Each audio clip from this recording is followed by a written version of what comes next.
And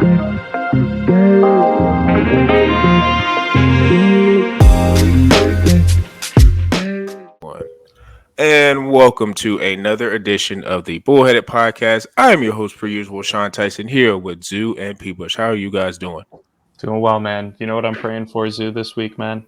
I know you don't watch hockey, but the Blackhawks won the lottery and got the first overall pick and have a franchise-changing player coming their way, one that doesn't come every 10 years.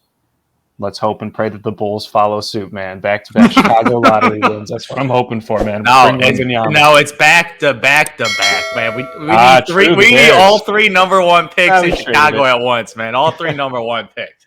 Yeah, and they say sports isn't rigged. Come on. Chicago needs a little help here. Come on. Yo, Adam Silver, man. Do us a favor, man, and do this middle finger to Mark Cuban, man. It's a win-win proposition. We made the play, man. We tried. Reward us for trying, man. That's all I gotta say to Adam Silver. Mark Cuban, that was a disgrace of how he treated it in the regular season. So I'm gonna need the basketball guys to do what they do, and we'll see how the lottery shakes out. That will be happening tomorrow. So I know a lot of teams are gonna be hopeful, but right now the playoffs are going on, and the last couple of games with the semis, and there's a little bit of intrigue with the game sixes that happened on Friday, but.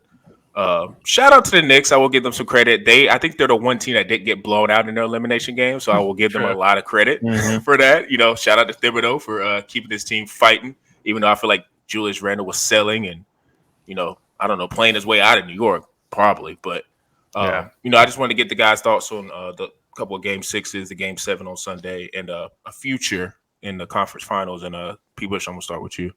I'll start in the Eastern Conference, man. I mean, you mentioned it, the Knicks. I got to shout out Jalen Brunson, man. He played his heart out.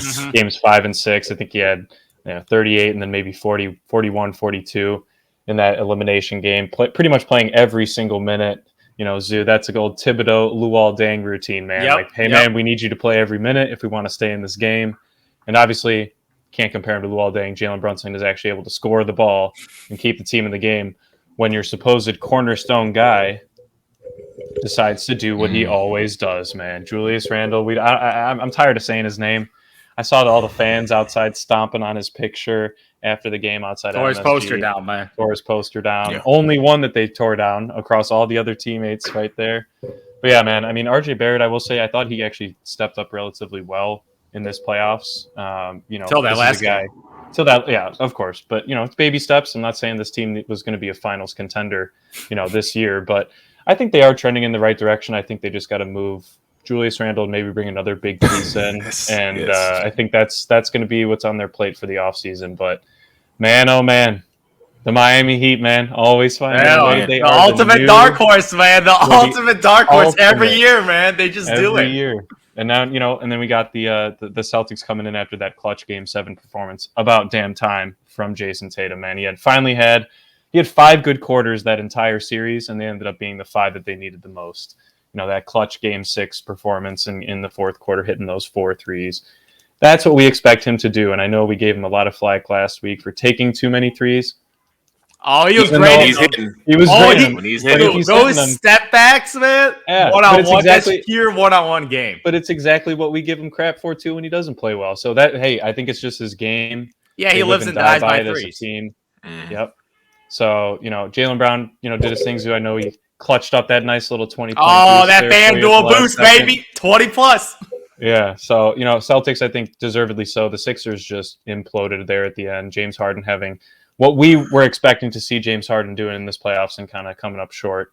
Maxey couldn't do enough. Tobias Harris, same thing. And as our buddy Eric said, man, Horford was Embiid's daddy in this series, man, and especially in Game 7. Oh, my goodness. I don't know if it's the old man strength, but he kept Embiid in check and pretty much forced him out of the game, which I wouldn't have expected that, even though he has played Embiid well in the past. So shout out to the Eastern Conference. We got a solid series coming up, man. Yeah, rematch. For sure, man. Like, Brunson, man, what he's doing this year, showing you last year was not a fluke. His coming out party last year, it was when I'm like, okay, Jalen Brunson looks like an all-star caliber starter, man. Because I remember him and Luka Doncic were running that Harden CP3 ISO offense, and they were pretty effective, and they were able to beat a really good Suns team last year. And now, with Jalen Brunson as being the number one option against a Miami Heat team that has a good defense, he averaged 31 points a game against this team, man. 31 a game, 6 assists, 5 rebounds, man. This dude legitimately was dominating the pace of the game. Leader, like Thibodeau just raves about his leadership ability. He's got the intangibles, man. And the problem is he's just got a bunch of bums on his team, man. I'm sorry, man. Like when the Knicks shocked me by beating the Cavaliers, man, I'm like, there's no way they shocked me again, man. Because this team's just not that talented. Like the RJ Barretts of the world. And you know my thoughts about Julius Randle disappears in the playoffs. He pulls the act again. Like it's like the most predictable thing ever with Julius Randle. So Julius Randle disappearing act, Brunson balling out. That was pretty predictable of what I imagined on the Knicks because I feel like RJ Barrett is still a very inconsistent scorer on the offensive end. Quentin Grimes is a nice little player, man. Like the team is just not that. Mitchell Robinson plays his role very one-dimensional on offense. So you look at the roster offensively, they just struggle to score the basketball, and it's just a typical Thibodeau offense that dominates the ball by like two guys, and Randle and Jalen Brunson hope they take you home, and Brunson almost did, dropping a 40-piece back-to-back 30 games. So like Jalen Brunson in the playoffs, proving that this dude's an all-star, man. I remember when he was snubbed as an all-star game, I'm like, yeah, this dude's an all-star. He's better than Julius Randle, even based on, I would say, counting stats. Randle averaging more points and rebounds, but Jalen Brunson's impact on the basketball court is just way more. Like anybody can see that, his leadership and his ability at the point guard position. But Jimmy Jordan does it again, man. Like even though off a bum ankle, we got to keep that in mind. This is off a bum ankle. He was still able to lead this team of undrafted and BAMs to the conference finals again. And if you guys remember last year in the press conference, he said he'll be back. And he is. And he's back. And he's without Tyler Hero, who's averaging 20 points a game on a team that struggles offensively. So we still got to keep that in mind. I don't know, like they said his injury is like 4 to 6 weeks. I don't know. It's like creeping up that he might be able to make an appearance back. I was like, dang. Maybe a game 3 or something. Yeah, exactly. So maybe Tyler Hero makes an appearance. They need bodies out there. They need guys to shoot the ball. If they double-team Jimmy, like Kyle Lowry's did a great job of shooting the basketball. So what Jimmy has done is absolutely impressive. If he leads this team to the finals, this will be an all-time carry.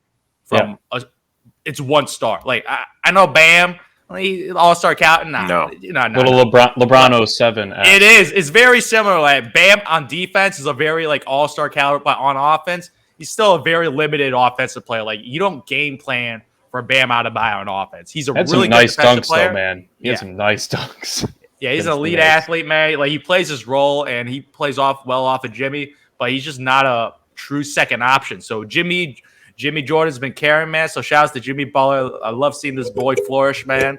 Because oh man, you know what team needs him? The Philadelphia 76ers. Man. I feel ashamed of predicting the Sixers going to make it to the finals, man. Because like these things are not surprising. First of all, James Harden disappearing in Game 7s. The historical precedence is just there. Like last year, Harden disappearing, not taking any shots. Like that's just so predictable. Even after the 40 and 40-point games, this dude and the game winners and clutch performances, Harden was terrible, man. The dude would drive in the lane and he would have open layups. And he would just drive with the purpose of passing. To PJ Tucker. Dude, it is, man. Like I'm like he actually showed up. Oh, he showed up in the first half. He had double-digit points, man. PJ Tucker over and under is like less than like 8 points. So he showed up. He outplayed his projections. But James Harden had to be aggressive. Like you saw the playbook. When the Sixers win, James Harden drops like 30 points a game. And he needed to be aggressive and score the basketball. So James Harden, number 1. Absolute doo-doo. You ain't getting a max contract. Even your boy Daryl Morey cannot give you a max contract, even though he loves you. So James Harden, doo-doo. And the MVP of the league, man, Joel Embiid. Do it. He averaged 33 points in the regular season. In the playoffs, he dropped over 9 points, down to 23 points. That is the largest drop-off for an MVP in the history of basketball. Not my MVP. Yeah, not my MVP. I was on Jokic. Oh, we know. I know. Oh, yeah, Jokic's my MVP. Oh, we know. But Embiid was the sympathy MVP, even though he was worthy based on his, I would say his basic stats, like his counting stats are really good, 33, 10, and 4, and getting 2 blocks a game.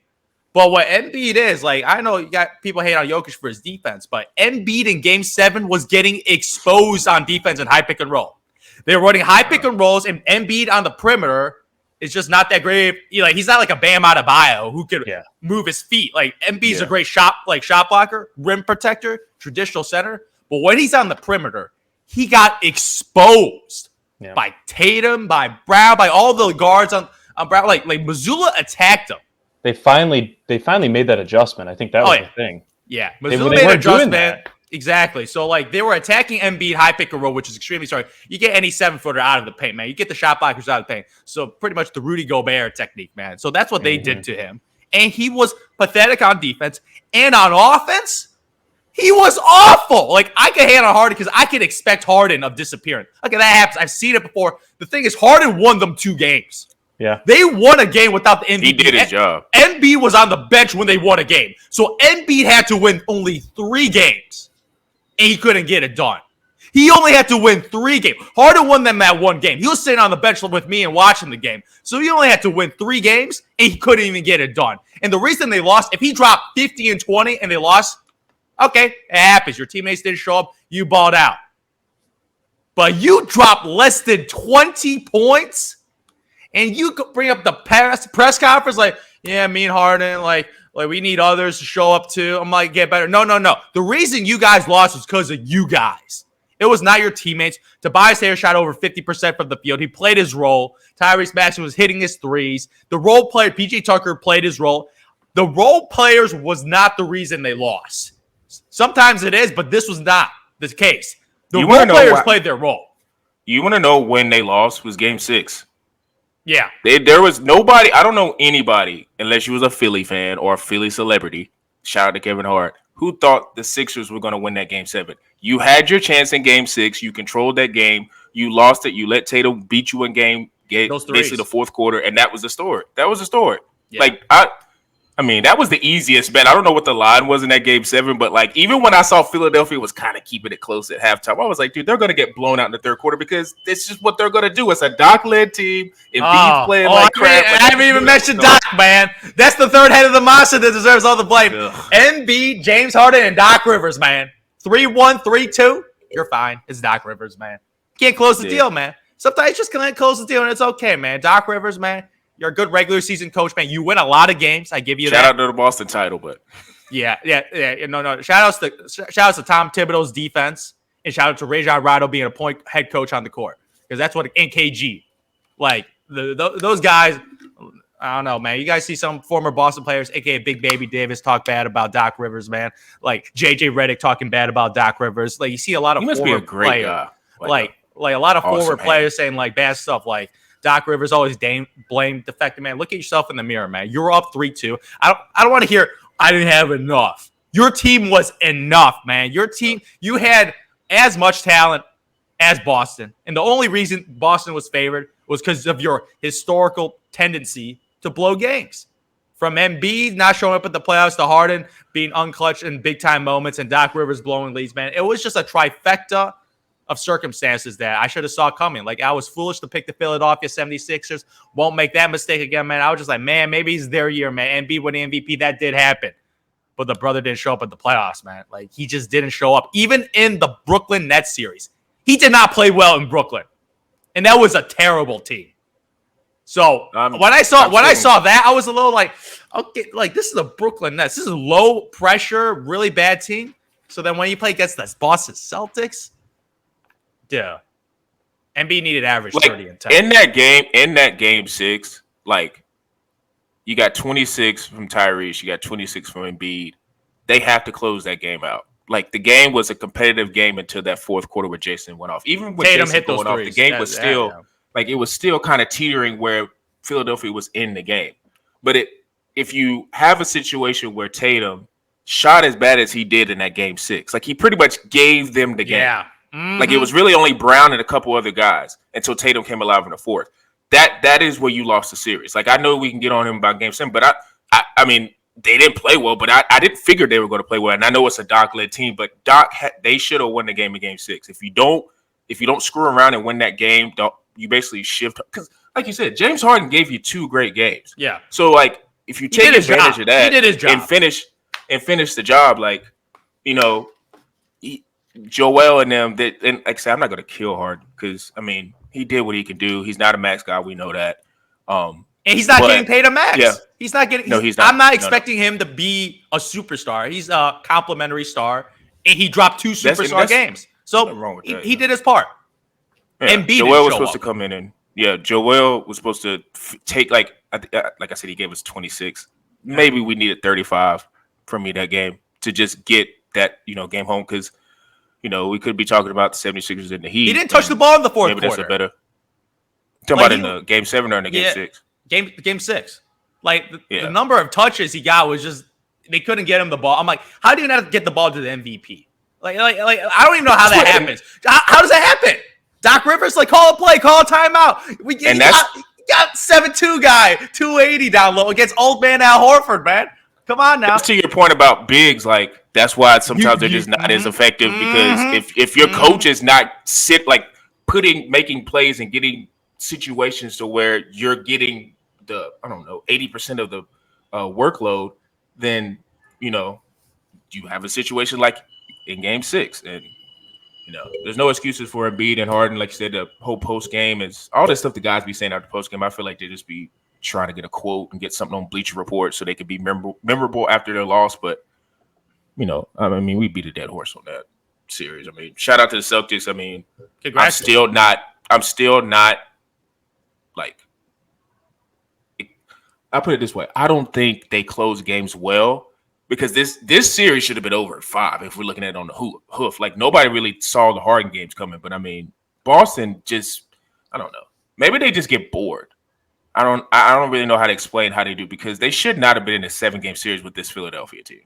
Like, they get complacent. That doesn't look good. So, and I think with this, we'll talk about Miami and all that stuff when that comes, but you're not going to be able to do that with Miami. You got to punch them in the face because they're not going to be scared and they're not going to fall. Yeah, you got a guy in Jimmy Butler. The 76ers are. Yeah, he's not. You got a guy in Jimmy Butler. And Spoelstra ain't Doc Rivers. Oh, yeah. Oh, yeah. They're different levels of coaching. Tried true, for sure. But going over to the West Coast, I will give the Suns this. Devin Booker's a boss. Like, we know he can ball. Kevin Durant can ball too. Gonna be interested to see what happens with Chris Paul. That's all I'm gonna be thinking about with the Suns. Like, I will give them that they got the 2 foundational pieces, but I will be interested to see what they do. Scrap the rest with Chris Paul because I think I would have. He had a good game. He actually had a great game. But that's the elimination game. They didn't care. Payne is your leading scorer with Devin Booker and Kevin Durant. You got 9-1-1. We got Book only had 12, maybe 15, 14. D-Book and KD. You know what happened? They just ran out of gas. They ran out of gas. That's a legit what happened. Average. They had to basically average 70 a piece, more, close to 80. Yeah, to even have a chance to win. So, and I think that Chris Paul was reading, or I might have read this or heard it, where Chris Paul, I think that guarantee goes into effect. Like, the full guarantee goes into effect in June, so they gotta make it. It's late June. Quick. They have to make a decision. Like, they gotta understand. Trade him or I don't know. just look at a scenario where, and it's like, where would you even put Chris Paul? But yeah, I mean, from what I saw in that series, and it's kind of similar with Denver and LA. Like, Denver, when I knew they were going home, I don't even think I was thinking to myself like, oh well, it's gonna be a 7-game series. I just thought after, even though Denver's been perfect at home, I was thinking like they're gonna destroy Phoenix. Phoenix. It just had the vibes of what it was last year. It's just it's deja vu. Yeah, they were up 30 and a half, and the game was pretty much over. Cost Monty Williams his job. DeAndre Ayton barely played again. It's like deja vu again, and Ayton probably gonna get traded this offseason. Him and obviously Monty's relationship. That's another one. Who the heck wants DeAndre Ayton? Who wants him? No, I'm good. I don't know what you're going to get back from him. Teams will call. Teams will call. Yeah, they're going to call for him, but yeah, because I feel like if you give a nice young player and a pick, you probably take the risk on DeAndre Ayton. But Jokic, man, made DeAndre Ayton look like a little bitch, man. He made him look like. And if you look at DeAndre, that's being nice. Yeah, legit. Like, you know how in jail you got someone that has a bitch grabbing your pocket, man. That's what Jokic did to DA, man. He grabbing his pocket, walking around with him, man. That's what happened, man. Like, straight up, like, he made. Is Bismack Biyombo still on that team? Like, I would at least throw Bismack out there just to. I don't know. At least be I don't know. It was the Jack Landon show. When it was the Jack Landon show, man, it was over, man. You got Jack Landon on the 2-time MVP, and all the 2-time MVP does is drop a 30-point triple dub, man. Because that's what that brother does, man. He closes games out, man. Legit, that game wasn't even competitive. Everybody showed up. Porter Jr. was hitting some crazy threes, man. Jamal Murray is the beautiful Robin. Like, I just love this team on paper. Brown a lot. Oh, he's a really nice cutter. He's a really nice cutter. 6'5", basically center, like power forward, whatever he is. Like he's like a 6'5", like rim runner, like forward. Plays like a big, but he's like PJ Tucker, but like I feel like he could do a little bit more than PJ. Yeah, PJ's just a corner guy and just roughing it up in the middle. Yeah, he's a little more mobile, but Kentavious Caldwell-Pope, that guy shot the lights out in the first half. Like he dropped, as I remember, he dropped over 20 points in the first half. Like he outscored D-Book and KD combined. So when that was happening, I'm like, finally got help too.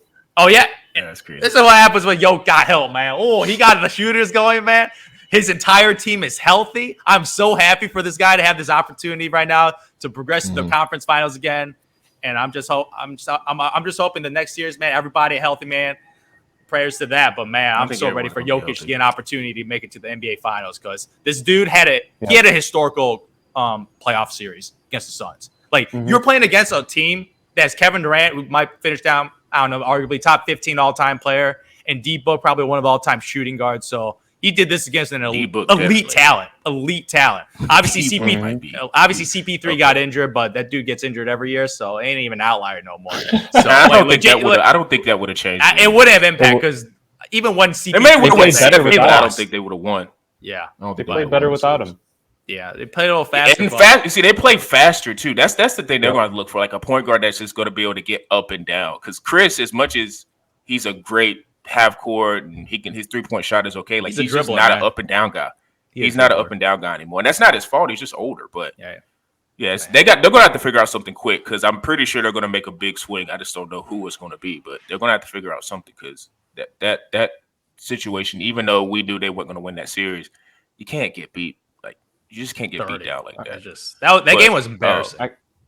I kind of like Wiggins there. Nasty. I kind of like Wiggins with the Suns. They need a defensive wing, they need a true defensive stopper. A 3-and-D wing.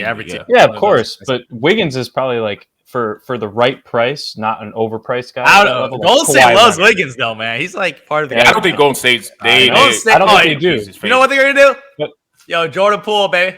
Jordan Poole. I would hate that. Get out of here. Jordan Poole would start taking. Devin Book would request a trade if Jordan Poole got a call from the Suns. Yo, I can just imagine Bob Myers on the phone like, yo, JP, man, what's going to take to get him, man?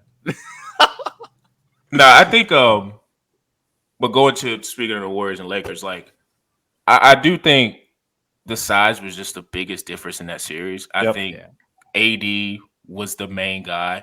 And he was, I don't even want to kill him and say he played bad. Like he's had games in this playoffs where he's up and down, but he, like in the defensively, last he brought it every 20 points, 20 rebounds, like 15 points. Like he definitely was getting on the boards and being effective.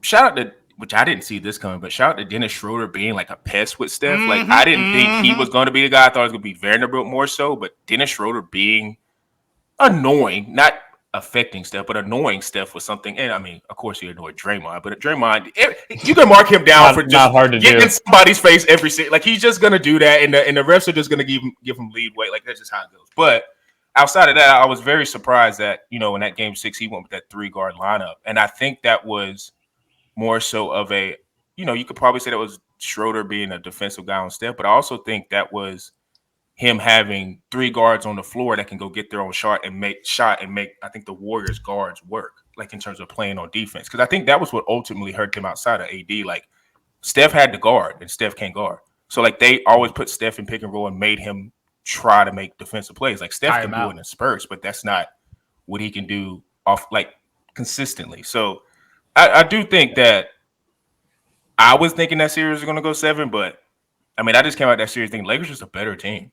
They just look better. Klay Thompson, well-rounded. Klay Thompson was awful though. Klay Thompson, that's one thing I didn't expect. Klay and Poole was not. Poole after the first round being that bad, I sort of expected. But Klay Thompson, I thought he was going to show up, and especially against the Lakers, that was his favorite team growing up. Loved Kobe, so I thought Klay Thompson was going to have a good series. But the dude was bricking everything, and he had no conscience. He kept chucking them too. He kept chucking them. His post game when he was just looking at his box score and he was just like, damn. He's on the box score. I'm like, man, I shot 2 for 12. He shot 2 for 12 from 3. Yep. 3 for 19 from the field. That is so bad. He had a That's Julius plus minus of minus 33, man. The worst on the Warriors. Think about that. Minus 33. So you're not even going to come close to winning. Yeah, that game, like, it wasn't even a competitive game. The thing with the series was just very lopsided. When the teams won, they won by a lot. When the teams lost, they lost. Yep. Just a very lopsided series. Like, I was expecting a little more close games, but interesting. Game 4, not game 4, but I thought game 6 was going to be way closer. I literally thought that was going to be like a 5-10-point game going into the fourth. But I mean, Warriors have a lot to consider. Like, listen, not. I think this is what is it?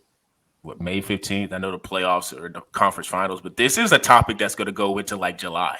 Like, ESPN's got to ride something. First stage, this is the first stage of it, and it's like kind of like on the second page because there's actual playoffs going on, and then the finals will be coming on. But trust and believe, when that finals is off, this is going to be the main story in that corner outside of football talking or whatever. But that's going to be a main story. So, like, transitioning into that, it's been a conversation.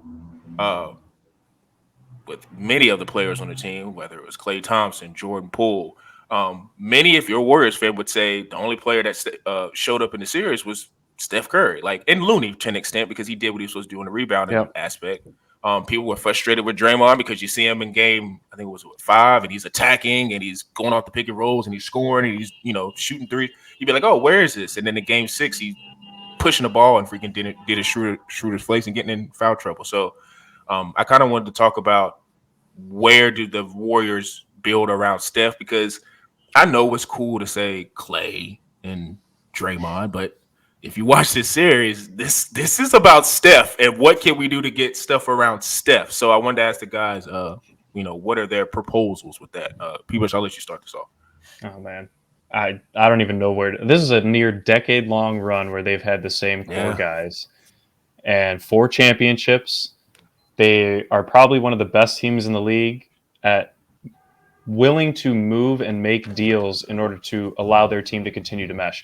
Zoo, how many big guys have they rotated in and out over the years that have ended up having minor but major impacts overall on their series? From Bogut's to Festus Ezeli. To JaVale McGee. JaVale McGee had moments. Now Kevon Looney's kind of the guy in that role. Marcus Cousins for like a hot little second. They were willing to that was terrible. And then you got, the bringing in of D'Lo and then flipping him and getting Wiggins in there, which was an unbelievable addition that really helped them win last year in 2022 finals. So this team is probably the best at adapting on the fly. And I think it's because they know whoever they put around Curry, you still have to put all of your attention on Curry, right? As on the defensive side for all other teams. So the real question is, okay, Curry's getting up in age. We got Klay. Maybe it's the injuries finally getting to him. I know we were just talking about him. You can keep talking about him. I don't know if you could trade him. What do you get for him? What's his situation right now? Who's that interested in him? So I think that they really got to consider bringing in a true second star, probably a small forward type player to complement Wiggins. Jaylen Brown, I know, was the idea thrown out there by Colin Coward. That trade coming straight from a Warriors fan, man. Exactly. Jordan straight from a guy that's trying to get engagement. Wiggins or exactly. Jaylen Brown. And that's why I posted it. And then you got to also consider if the Celtics win the finals this year, that is not even going to come close to even being considered. They're not even going to be fielding any phone call. Even if they lose and get trounced. Yeah. I don't know. I don't know who they go for. You know who I think what you just say with Klay? Like if I'm the GM and I'm talking about Klay, like he's on his last year. I don't know if it's a player option or not, but I'm having the conversation of, look, we're going to play this next year out, and you're either going to come back on a team-friendly deal or you're going to have to figure out, in your expiring contract year where you want to go. Because I do think someone might be foolish enough to give him close to max, which I don't think would be smart. You know who I can see doing that and being dumb enough to do that would be somebody like New York. Just to pair him with Brunson. Just to do it. Which I think would be a mistake because I do think Klay is I think he still has moments to be an elite shooter. I think he just had a bad shooting series, but I still think he can shoot with the best of them. I just think the full, two-way guy, I think that's gone. So if you just have the perception of knowing, like, look, Klay is our shooter and that's all he's going to do, I think you'll be happy with what he's doing. Now, it's going to be up to your franchise if you want to give him a max for that. Personally, I wouldn't, because I don't want to give a max to someone who's just a elite shooter that's up in age. Not that it was a max, but you don't want to do the same thing that the Heat did with just Duncan Robinson. You know, I know it's $90 million versus a potential max, but you're overpaying a guy that is extremely one-dimensional at this point in his career. And there's no comparison between those two players on a historical basis. But to your value add at this point, that's Klay's best asset, and the only thing they really have is a trade piece from his game that has still lasted this long. Yeah, Steph might change that, though, because Steph might, just to cut you off, he might. Because he has Poole. I don't know. Steph doesn't do that, but I don't know. Steph may be like, Klay's not going nowhere. Give him his money. Yeah, I feel like you never know. Like the Splash Brothers, I just don't see the Warriors splitting up out of straight loyalty. Which is fair. For what he's done for the franchise. Which might be, But if Klay Thompson asks for a max, though, I'm like, yo, let's chill a bit. We'll pay you your money, but a max contract, man. We talking about a max contract for you, like, you shot 2 for 12, man. Like, you're lucky you're getting paid at all right now after that performance. But currently, he's making $40+ million, man. So if we could do a deal, like, man, I know Wiggins making like 20 to 30. We'll give you some Wiggins money, man. Wiggins money, and I think that's actually go a step below that. Oh, you guys step below that? Oh, I'm trying to be. If I could give a Wiggins. Wiggins is at 20, ain't he? He's at 20. Yeah, he's making around 24 to 30 million based on his annual contracts. But I'll give you Wiggins money as the second, third, fourth option on the team, man. So I think that's fair. You get your, I don't know, you're still getting like $150 million, man, over a couple of years. I think that's a reasonable contract for what you've done, in the past, and still your starter on the team. So, boom, Klay Thompson, take that, man. Don't be greedy. Don't be greedy now, man. You go out, Golden State, man, you go to a bum team, man. People are going to forget about you. People will forget about you, especially if you're not playing with Steph Curry out there, who's still in his prime, making every dollar that he deserves, man. So, Klay Thompson, I think he's going to come back, man. Draymond Green's interesting, man.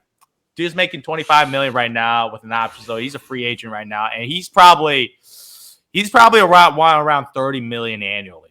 That's what I'm guessing. Draymond Green wants $30 million annually. This guy's still the leader of the team on defense. He's still a great defensive player. Like the numbers this guy gets on defense, like his defensive impact is huge. His passing, his dribble handoffs to Steph Curry is second to none. Them as a duo playing off each other is just straight up chemistry that you can't build with any other player. So Draymond is definitely more valuable for the Warriors if he goes to another roster. Like, he is worth more for the Warriors franchise if he goes to any other team. So they might have to overpay a little bit, but if you want to give Steph a chance, I think you still need Draymond back on the roster, right? So obviously with the new CBA rules, man, there's a lot of limitations when you're over the cap, man. You're paying that luxury tax, man. So the number of moves are going to be limited. First of all, they trade all their second-round picks for Gary Payton. So they got no second-round picks. First-round picks limited, man. So I'm like, Jonathan Kuminga, man, these young guys, cool. that's the only way. They could flip some of the young guys to get a veteran guy, or you believe in your player development and hope Kuminga turns out to be something. Because the whole Warriors thing is Kuminga's gone. He's out of there.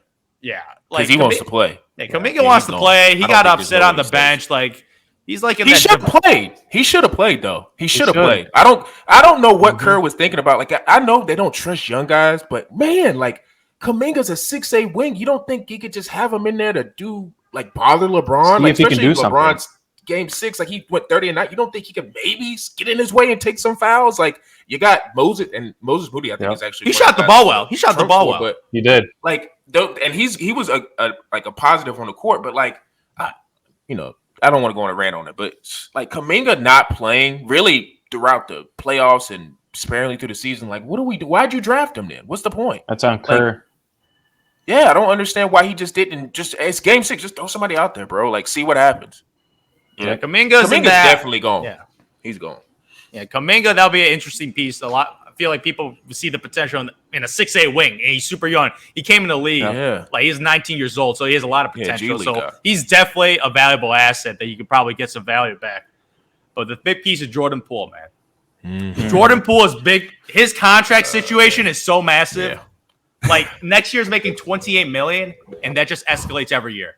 28 to 30 to 33 to 35 million. Highway heist, man. Yeah, not gonna lie. It was a good year for balling out, winning the championship, and they were rewarding him for helping winning the championship as a sixth man. Even he stepped in as a starter, if you remember that year. Steph Curry was coming off the bench with the injury, so he helped them win a championship. So that's why they did it. So I totally understand from their perspective, and to keep him as a trade asset. I see this situation very similar to the D'Angelo Russell thing when they got D'Lo. Exactly. And they're like, we're going to run D'Lo, Steph Curry. No, that was never going to work. That was to get the asset, and hopefully you find a sucker, a.k.a. the Minnesota Timberwolves, and you flip them and you get Andrew Wiggins, turn that depreciated asset into a massive asset. So I feel like you're going to try to do a similar situation, maybe a Jordan Poole, Kuminga type trade, maybe throw in a first rounder to get a veteran guy to fit right now. Because Steph Curry, man, you got an all-time player, so you're going to try to win now every single season. Like, I know they're trying to do build for the future and try to win now. Like, they were able to pull it off last year based on certain circumstances and a virtuoso performance by Steph Curry, man. But if you want to maximize his win now situation, man, you got to screw the future and be in the present. You have to be in the present with this roster, man. This roster is getting older by the day. Like, Steph Curry, obviously, he's the best player this team has ever seen in his franchise, and I think you owe it to him to get him a full squad. Because Steph Curry, he played championship level basketball. It wasn't his fault that his team lost to the Lakers, man. It was his teammates that let him down, a.k.a. Klay Thompson and Jordan Poole and the role players. Like, Kevon Looney balled out. He played his role to a T. Rebounding, like, do a sick out there, like, rebounding like a maniac. So I actually do like Kevon Looney on this roster, but man, oh, man. Well, so I got a proposition. Poole, what do you think about Julius Randle going to the? Oh, Jesus Christ! Stop it! Look. He's making less on a per year basis than Jordan Poole is right now, and I think he could benefit from it. I'll give up. I think he could benefit from joining an organization like that. I don't know, because you're looking at like depreciating assets, right? You're talking about that. For sure. Oh yeah, Julius Randle has depreciated. Not straight line, man. It was that double declining, man. Yeah, real bad. Double declining method. No, you're right, but he still has great potential, and I think the pressure of MSG is a lot. And if you take that off and you go to Curry's team, it could open up his game a little bit. But his attitude really worries me. His pouting attitude, it's very Jordan Poole-ish. Like, Jordan Poole was like pouting and like, why me? Like he was very testy with the reporters. So I don't like that. Do you think though with Jordan Poole? For me, how I'm looking at Jordan Poole, I still think he's a great player. I really do think the beginning of the season affected him. Like, for sure it did. For sure it did. That bothered him a lot. And I think it also bothered Draymond because Draymond couldn't really be the rah-rah in his face. Like, I think he tried to talk to Jordan Poole on certain occasions, but I think that beginning of the season screwed him up. And it's almost like you can't even come back from that. Like, you can try to fake it, but I think it's like he needs a change of scenery. I'm not mad at that, though. People, it's like the Poole. Like, I wouldn't give up Kuminga and Poole. Like, I almost think that would be a luxury for the first rounder. They got both of those. But if you got like Poole and pick or whatever for Julius, I wouldn't be mad at that. I do think though they need another explosive score, like veteran scorer, three and D type of player. I don't know if they're just trying to go strictly offense. Who you would go for? Like, if you're trying to get like Poole's a younger scorer, like Ingram, who offensively like. Or like not even a wing, but just another guard. Like, if you're going to get Klay and Poole out of there, say you just want to get rid of both, but you want to bring back another explosive guard to pair with Steph and then have Draymond and whoever. Like, there's so many mix and match possibilities. Like, I don't know which way they would go. If I was a GM, I would definitely look at the situation where, well, Kuminga's gone. I'm already fielding off of Kuminga because that Shams report, I don't know if you guys like saw it. Like, he pretty much was like, Kuminga's reps are like, we're out of here. Like, cool, we got a championship. I don't care about that. Like, in the first 4 to 5 years of my contract, I need to show I can score so I can get my second contract and be, that's just how it is. That's totally understandable. That's totally understandable for a young guy that hasn't made his big money contract yet. Like, Jordan Poole obviously got his, and the rest of the roster got his. So, totally understandable, man. But got to be able to show yourself to earn that. Too. Like, Moody should have been playing more. Like, I like Moody and Kuminga on the roster. Now, man, having all these young guys on the roster with second agendas, that is not all winning. Obviously, all the veterans got their money already, so they can focus on winning a championship. But if you're a young player, you get that bag first, and then it's all about winning a championship. And then it's about exactly. So you got to get veteran guys who made all their money and are willing to sacrifice in their role. So that's why veteran teams historically do better in the playoffs.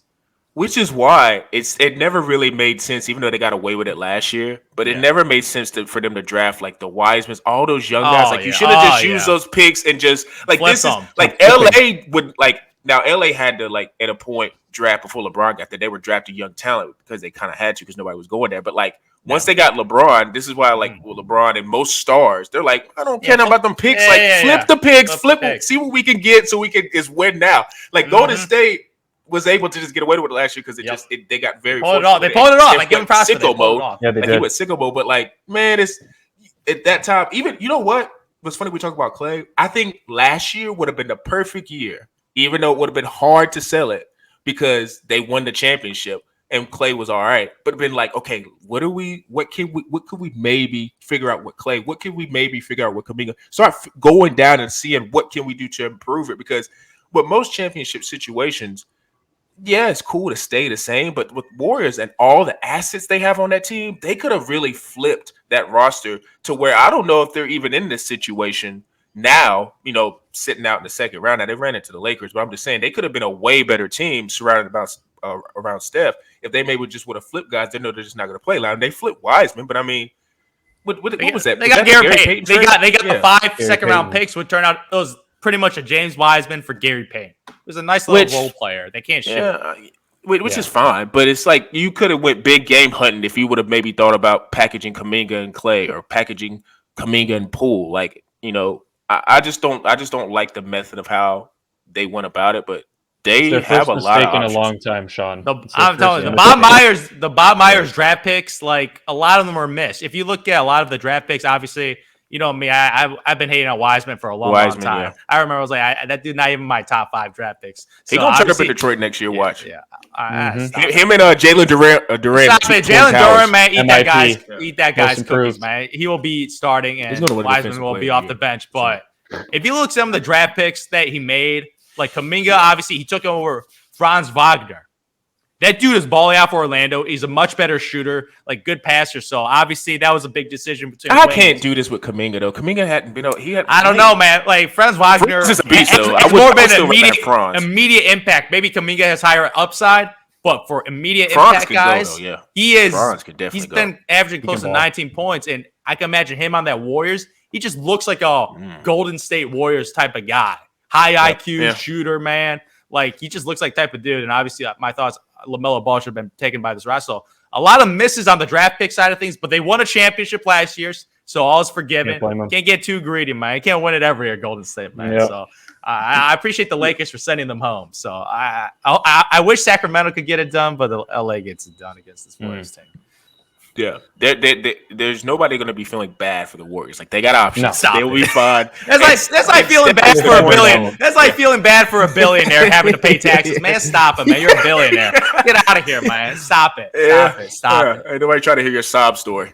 Yeah, but little violin. It's going to be interesting, man. I will be looking at the, I guess you would say, trade wire and paying attention to the, I guess. I may actually pay for an athletic subscription now. Start reading some of those stories and seeing what the Warriors are really trying to do. They're actually pretty cheap, but shout out to the Warriors, shout out to the Lakers, shout out to all the teams that made this semis really interesting. And now we're on to the conference finals. And like I said earlier in the pod, the NBA lottery is tomorrow. Hopefully, the Bulls will somehow use that 1.8%.